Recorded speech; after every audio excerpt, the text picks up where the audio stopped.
Také koncoročné zhrnutie, ne?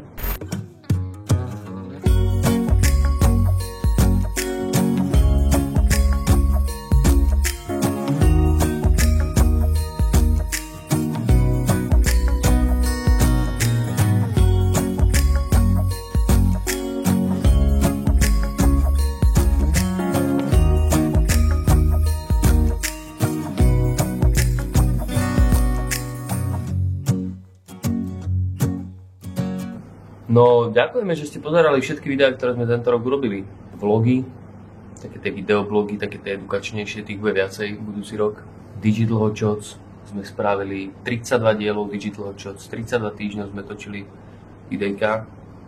Marketing Backstage, tých sme dali 13 dielov von, ešte musíme dotočiť nejaké, kvôli partnerom, čo sme boli dohodnutí. A ďakujem, že ste to pozerali, že ste to zdieľali, že ste to lajkovali, že ste to komentovali, že ste ma hejtovali. Verím, že toho budeme robiť ešte viacej tento rok. Tak sa teším, že sa budete tešiť s nami. Dajte nám lajky, subscribe, veď proste Mario je platený od počtu lajkov.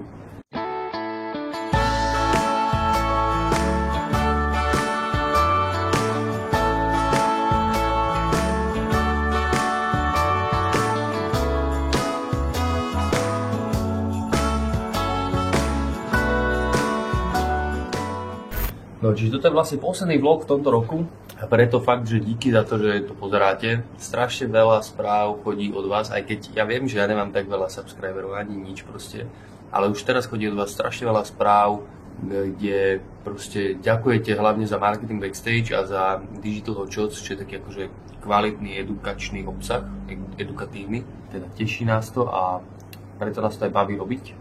A tieto vlogy by mali byť taký lifestyleovejší doplnok toho nášho YouTubeového kanálu. Tak verím, že ste s tým OK.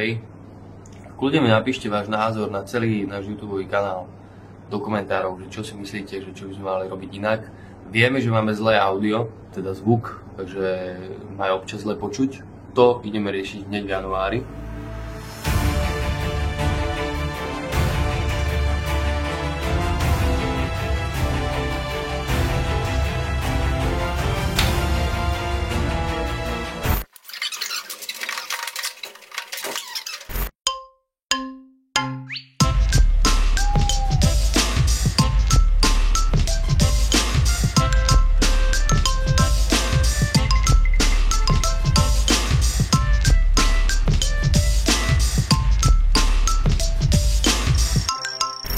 Kľudne dajte nejaké tipy, čo si myslíte, že by bolo zaujímavé, čo by vás bavilo pozerať, čo vás nebaví pozerať. Tak ešte raz, veselé Vianoce, ktoré už boli. Verím, že ste si ich užili, že ste dostali aspoň nejakú jednu knižku z marketingu. A šťastný nový rok, priatelia. Pestička.